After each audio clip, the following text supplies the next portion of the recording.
It's great to be here this morning. Just to explain who I am again, I'm Richard Cresswell. I'm the Director for the Environment Agency in the South West. I chair the South West River Basin Panel, and I'm also the operations lead for the catchment-based approach within the Environment Agency. Those of you who've been around perhaps as long as I have will be forgiven for thinking, well, this catchment management stuff is not new. And indeed, when I started in the NRA 2 decades ago, we were working on catchment management plans. And I suppose when I reflect back at that time, it was so difficult to really get people engaged in them. And I've never really been able to understand why. But I think perhaps looking back at the start of the Environment Agency, and we had local Environment Agency plans. And I think there's probably a clue there in that they were seen as agency plans. They were seen as government plans and not as the join-up of everyone in a catchment. So yes, we've had integrated catchment management before, that integration of all the management processes within a catchment. But I think what is exciting and what is very, very new this time is the integration of all those people that have an interest, the community that has an interest in a particular catchment with that integrated catchment management approach. We've indeed had partnerships before, but not necessarily based on a catchment approach.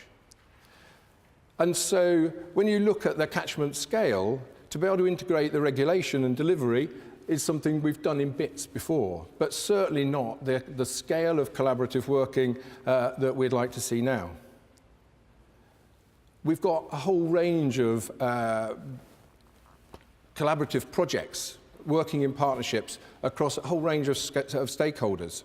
But the people in this room, particularly the catchment hosts and catchment coordinators, are going to be absolutely key in trying to take this forward. Just thinking about partnership, and this has been a journey for the Environment Agency, because being an organisation based with a lot of scientists, people like to hold things tight and get it right, and not release things straight away because we want to make sure that we've got it right. This has been a journey on how do we start to let go.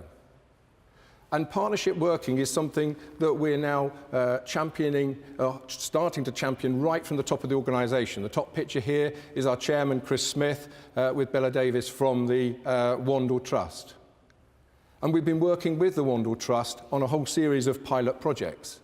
And one of those is not just a project as we would term a normal project, but at the start of this year, we started an initiative where some of our environment officers were training volunteers in investigating and looking at low-level category pollution incidents, so that people on the ground could get involved and report that information back to us.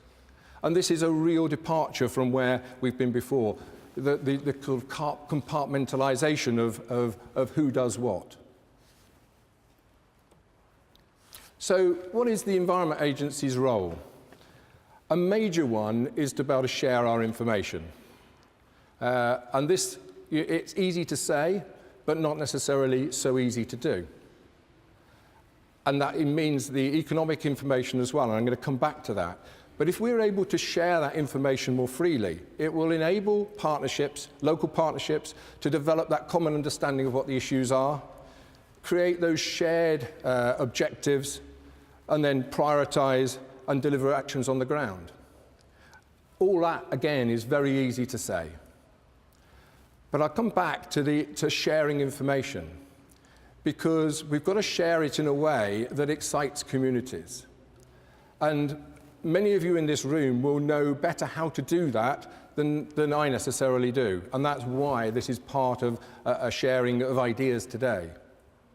What I do know is by an example, we went up to a community on our north coast in the southwest and explained to them, gave them data about their bathing water beach.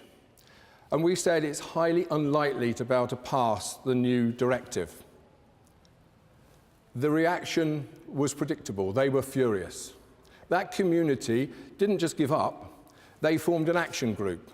They worked with the water company. They worked with the landowners. They worked with us. They worked with their community and set up a special group to look at dog walking on their beach. This last year, that beach passed its bathing water standard. And it passed the year before when the weather was so much worse. So this just shows if you can get a community engaged, then you can do so much more. But it is tricky because you have to, with so many other distractions, how do you get them engaged? Sometimes you have to throw a rock in the pool to get the sort of reaction, and then once you've got them engaged, you can really motor on. And then this thorny issue of our regulatory duties. I mean, this is something that we now know that the partnerships are going to be doing a huge amount of work in terms of marshalling the community and getting community interest. The Environment Agency will therefore make sure that it undertakes the regulatory duties to make sure that those actions aren't undermined. This doesn't mean we will be prosecuting ever more people, but we will make it absolutely clear that once we've gone through the advice and guidance and working and hand-holding that we would normally do with a whole series of people who offend and make the water environment not what we would want, we will wield a big stick at the end of that, because without the big stick at the end, some people, not all people, some people don't move forward. Another role is to look at the strategic overview across catchments. And the reason for this is that some things need to work at a national level. If you take the formulation of the water company's plans, for instance, those things work at a river basin catchment level, and they work at a national level. Some of those measures are national measures that we need to aggregate up and make sure we've got national policy that really hits home with that sort of thing. Equally, some things at an area level, fish passes or working with a local landowner to improve runoff from their land, will absolutely only work at that local level.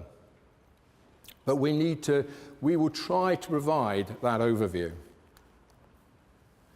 Another role is to gather the information from the partnerships. This is something that I'm sure we'll talk about more later, because what mechanism can we put in place when we have got a whole variety and diversity of partnerships formulating ideas? How is that information going to feed through in a semi-consistent way to make sure that we can then assimilate all of that into the river basin plans? So we'd be very interested to have some of that discussion later on. And lastly, we administer the DEFRA's Catchment Partnership Fund, which you've heard about, the 1.4 million that has largely been distributed out to the partnerships, and some of it is held back for some of the training and under the stewardship of the steering group. Probably one of our most important roles is the role of the catchment coordinators. These people, and we're aiming to try to get approximately one catchment coordinator per management catchment, although that's not doesn't need to be absolutely exact, because some catchments we may be able to double up, and other catchments may need more than one coordinator depending on the workload.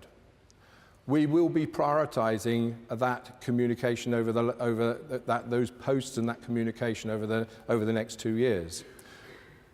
One of their roles will be to pull together all of the activities from within the Environment Agency to make sure that we're joined up within the Environment Agency, which is not always the case. The second then is to make contact and be the first point of contact for each of the partnerships, so that you have an easier route into the Environment Agency. There will be flexibility with all of this to suit local circumstances. All of the catchment coordinators, they're just human beings and they can only do so much, but they will have the support of the rest of the Environment Agency behind them, because this is one of our most important areas of work. So, just to sum up, we do really value moving into this partnership. It will not be without its trials and tribulations, I know. I don't think I actually want it to be sweetness and light either, because I think a little bit of tension, a little bit of edginess from time to time will keep us all on our toes and move us forward. There are groups in the room whose role it is to lobby, to make sure that things are pushed forward. There are others of us who quite often are at the receiving end of that lobbying, but at the end of the day, we all have the same aim at heart, and that is a better water environment. It is important that we push out the information so that it enables you to have that robust discussion.